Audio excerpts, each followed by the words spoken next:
All right, y'all. Well, we'll go ahead and get started. Kind of the way that we've been doing these is we use kind of a Q&A little session between me and you to give Okay. a little bit of an icebreaker for the folks that came out tonight, and then we let you mix and mingle and have some coffee with everybody so that Great. you can answer any questions folks may have. But first question that we've been leading off with is just to ask you to give us a little bit of a biography, a little bit of backstory on you, and how you got to now. Okay. I am Deven Cavalier. I am from Watson, Louisiana. I'm 50 years old. I went to Live Oak High School, met my best friend, and married to him for 22 years. We've been in ministry for 16 years. I was in property and casualty insurance in the high level management of property and casualty insurance for 16 years. My husband is a builder. We have our own business and I have Weddings to Go, also another business. We build families, build business, and now we're trying to build a community. Great, great. Well, next question I've got for you is, so you're running for Senate District 13. Yes. Why that position? Why not, say, a state rep seat or parish council? What do you think? Why do you think that would be the most effective position for your experience? I have seen multiple state representatives and council stand behind bills that were being passed down at the Senate level. And I think if we're going to need some backbone and some wholesome laws and ensuring that the laws that we have already in place be enforced, then we need to do it on the Senate level. Mm-hmm. And that's why I want to go. All right. So, looking at the your push card that you have, big bold letters at the very top, Yes. education. Yes. So, what do you think is the role of education in our lives? I think we need to equip, especially K through 12, we need to equip them for the workplace and the world while they're there. I believe that's the reason that we have them there. They're graduating, and if they graduate, I mean, the larger percentage of them do, but there are some that don't. We have a lot on state assistance, and to eliminate some of that, I think we really need to concentrate on them where they're at now. Mm-hmm. Find out what their gifts and talents are, their interests are, and train them in that field. Let them graduate with a certification so they'll be better prepared to get success in the workplace. Mm-hmm. And just thrive from there. I think we need to locate trade school where we have a radius of our high school students go to the trade school to be trained there, and involve our local business people such as yourself and my husband, who is a builder, and train those people, these students, to be educated and prepared for when they leave. As far as our elementary school, the bills that I'm seeing passed in other states are horrifying what they're teaching the first and third grade students. I don't even want to talk about it, but we need to eliminate the sex education from our elementary schools. We need to eliminate it completely because what is coming. And I think being in the Senate, I'll be able to get some bills passed that actually protect our state, protect our children from what is trying to come in. Right. So we can make some laws for actual prevention rather than being in defense of some of this stuff. Okay. So, yeah, education's obviously a big priority. So, what about, say, legislatively?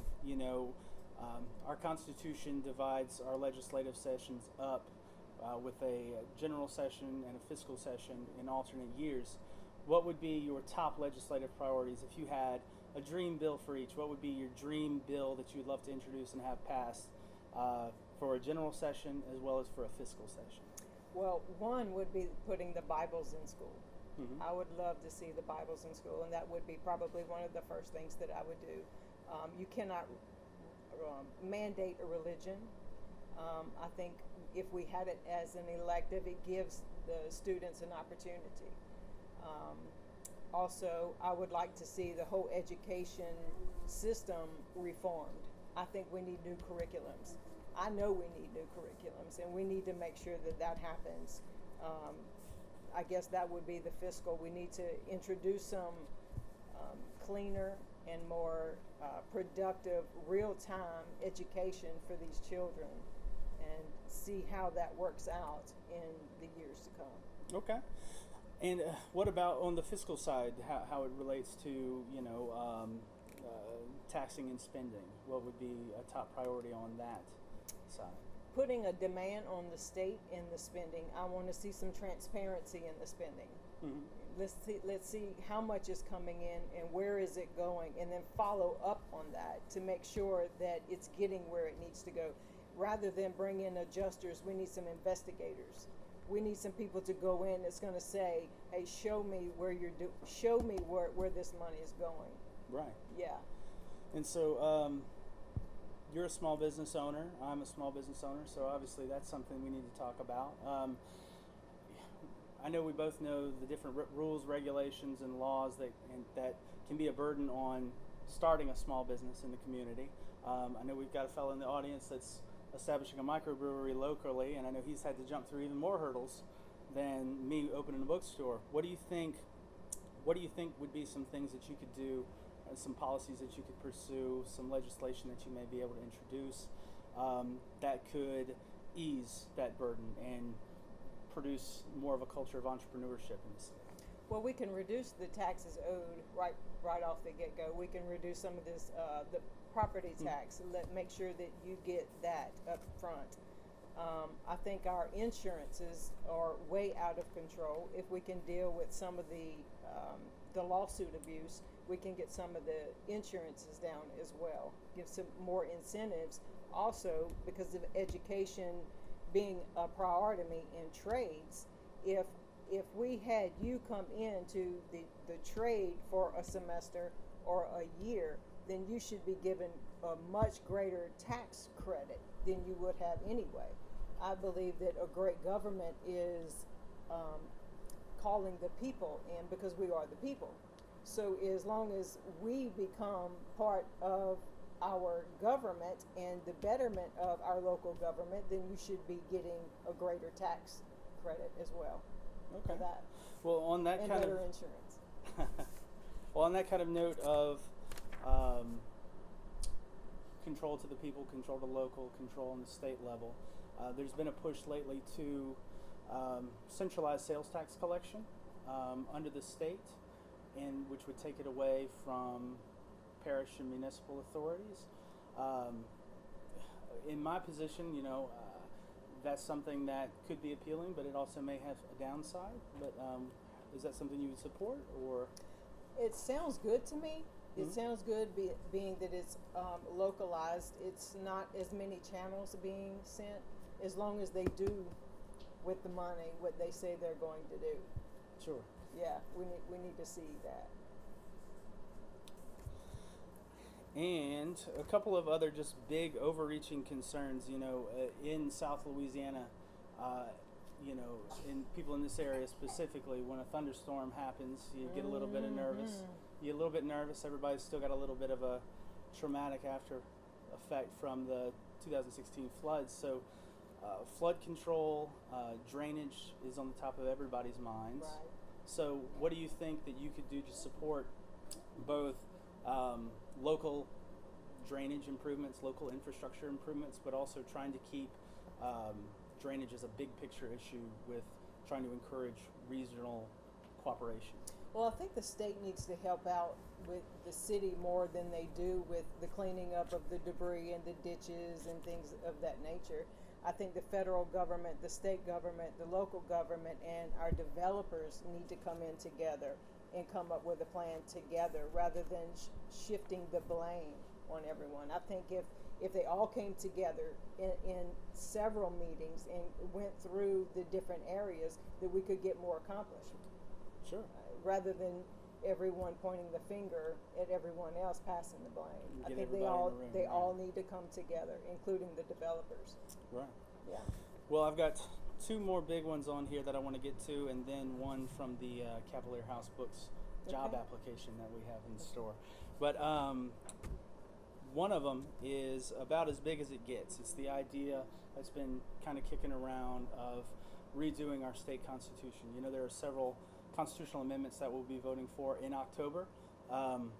There's been a push by some folks to say we need a limited constitutional convention to rework some of our tax infrastructure that's in the Constitution. There are some people that say we need to overhaul the whole thing. There are some people that say we need to keep it like it is. How would you approach that? Well, I would like to go to Senate and open the budget myself. I would like to see where it's going. I'd like to see how much one person was allocated. I would like to see how much of the results were given from that. I believe that we could use some reform, but we can reform every session. If we're not doing what we should be doing with the money, then we can have as many tax exemptions, we can have as many constitutional convergences all we want, but we've got to follow through and endorse what we've already have. All right. Well, last big one that I've got for you is the next crop of legislators that's coming through is definitely going to be in charge of our redistricting process after the 2020 census. So what are your thoughts on keeping districts fair and representational of the people that are in them? I think we need to bring in some outsiders outside the local area, as well as where the district lines were going to be. Mm-hmm. The leaders that are adjoining, I think, need to go with this outsider as well, so we can talk about what is in our district. They can speak about what's in their district, and then like an arbitrator almost. Sure. You know, kind of outside where there is no gain some unjust. perspective on it. Yes. Kind of. Right. Yes. Okay. And be in all fairness. All right, and then straight from the Cavalier House Books job application, get us 2 books, one fiction, one nonfiction, that have most influenced your life, and tell us how. Well, the Bible, number one. Mm-hmm. They say you don't get a handbook when you're born, but that's not true. We get the Bible. It has totally reformed me as a person. It is the Word of God. It's living, and God is always right. Right. I really don't read a lot of the but I like mysteries. Sure. And I want to read the book that I told you of the presidential inaugurations. Oh, yeah. Yes, I want to read those. Oh, fantastic. Yeah, that's it. Yeah, well, very cool. Well, if you like mysteries, you need to try James Lee Burke. Okay. He's fantastic. Awesome. Well, yeah, well, that is about it for what I've got. Anything else that you want to add to anything before we turn off the cameras? No, do you have anything for me? You have any questions? Well, yeah, we'll let them circulate off camera. Okay. But Awesome. But yeah, I thank you so much for coming out and having a coffee with us. Thank you so much I truly for bringing appreciate me. it.